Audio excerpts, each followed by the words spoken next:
Ces derniers jours, Bitcoin est redevenu un des sujets à la mode.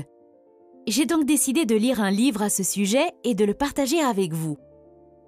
Lorsque je faisais des recherches, l'un des livres les plus cités était Internet of Money, écrit par Andreas Antonopoulos. J'ai donc décidé de lire ce livre. Honnêtement, après avoir lu ce livre, je suis tout simplement tombée amoureuse des opportunités que cette technologie va apporter, en particulier dans le domaine de la finance. Je dois également admettre qu'Andreas est l'une des personnes les plus compétentes que j'ai rencontrées, pas seulement dans le domaine du Bitcoin, mais aussi en économie et en finance. Certains d'entre vous ont peut-être déjà investi dans Bitcoin ou ont entendu dire que son prix est très élevé un jour et très bas le lendemain. L'auteur dit que vous devriez ignorer le prix, ignorer Bitcoin en tant qu'argent et comprendre la technologie du Bitcoin. Si nous gâchons l'argent, nous n'aurons qu'à en construire un autre.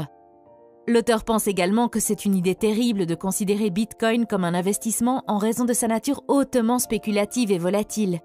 Pour l'instant, le meilleur investissement que vous puissiez faire est de vous informer sur cette technologie parce qu'elle va changer le monde et quiconque le comprendra en tirera profit.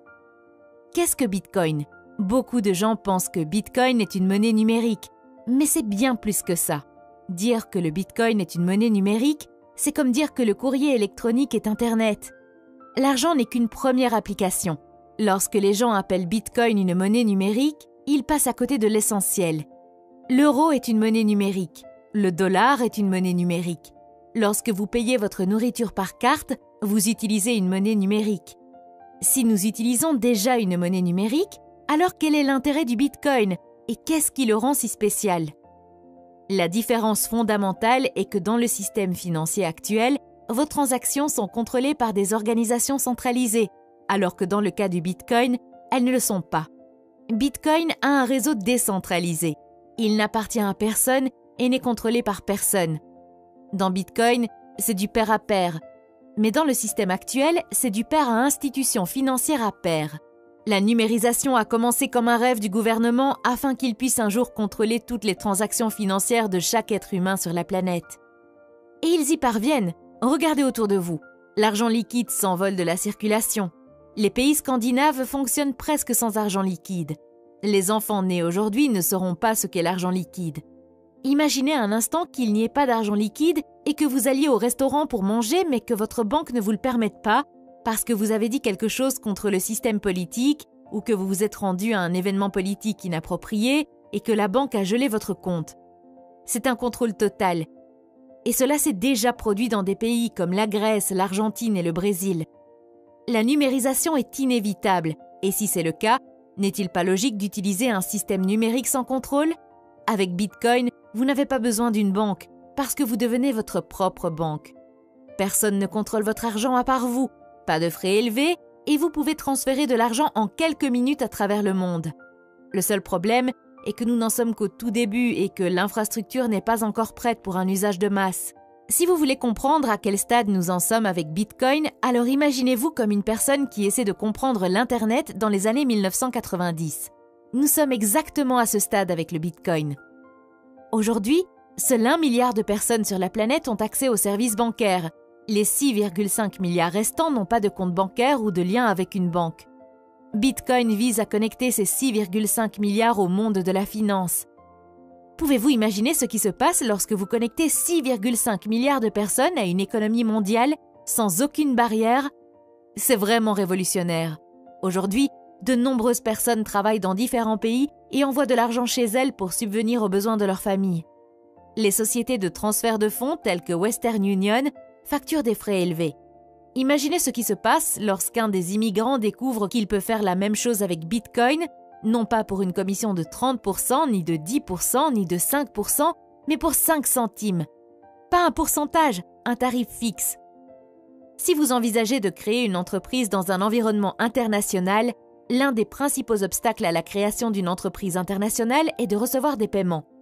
Internet nous a permis de créer des produits numériques et de les vendre dans le monde entier. Mais comment sommes-nous payés ? Bitcoin résout cette question. Il nous permet de recevoir des paiements de n'importe où dans le monde.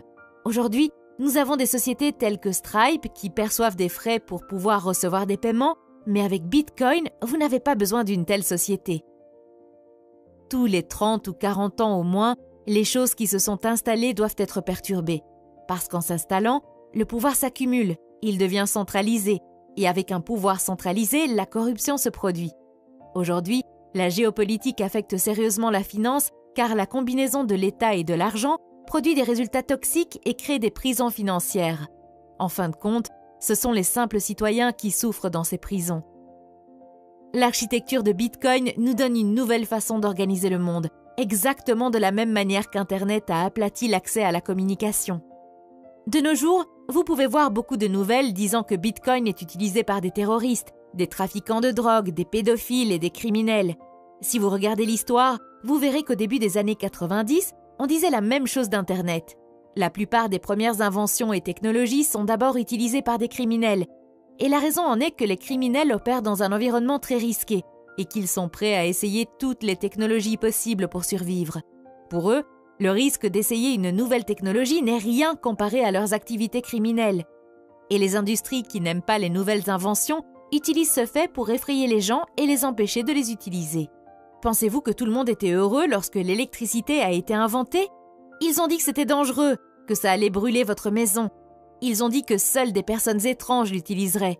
Quand la voiture a été inventée, ils ont dit que c'était une machine dégoûtante, sale et bruyante. Ils ont dit qu'elle était inférieure aux chevaux et qu'elle ne pourrait pas aller n'importe où, contrairement aux chevaux. Ils ont parlé de la façon dont les voitures tombaient en panne, de la façon dont elles tuaient leurs occupants. Maintenant, Bitcoin menace la plus grande industrie du monde, et c'est la finance. Bien sûr, ils vont s'y opposer. Ils vont utiliser les tactiques les plus courantes et les plus efficaces, comme la peur et les médias. Quand vous lancez une technologie révolutionnaire au milieu des organisations les plus puissantes de la planète, elles n'aiment pas ça. Ils vous diront que nous craignons que les criminels utilisent Bitcoin, mais la vérité est qu'ils sont bien plus terrifiés que nous de l'utiliser. Ils disent que Bitcoin n'est pas sûr. En matière de sécurité informatique, il existe un terme amusant appelé pot de miel, honeypot en anglais. Un pot de miel est un système conçu pour attirer les pirates informatiques. La plupart des sociétés informatiques, comme Google et Apple, utilisent cette tactique. Par exemple, lorsqu'elles construisent une nouvelle application, elles annoncent une grosse récompense pour quiconque peut la pirater. Quel plus grand pot de miel pourriez-vous avoir qu'un réseau financier qui a 6 milliards de dollars sur lui? Si vous piratez Bitcoin, vous recevrez une récompense de 6 milliards de dollars pour avoir trouvé un moyen de le pirater.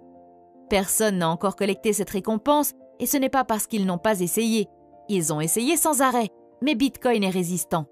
Au cours des 15 à 20 prochaines années, nous assisterons à un énorme changement dans les infrastructures financières. Mais pour l'instant, nous sommes au début de la route et beaucoup de gens sont sceptiques, ce qui est tout à fait naturel. D'abord, les humains ont commencé à faire du troc entre eux. Puis, ils ont utilisé des métaux précieux à la monnaie de papier, du papier aux cartes plastiques. Cette transition a été douloureuse à chaque fois. Pensez-vous que les gens ont peur de Bitcoin? Imaginez à quel point ils ont paniqué quand on leur a annoncé que maintenant, au lieu de faire du commerce d'or, ils feraient du commerce de morceaux de papier.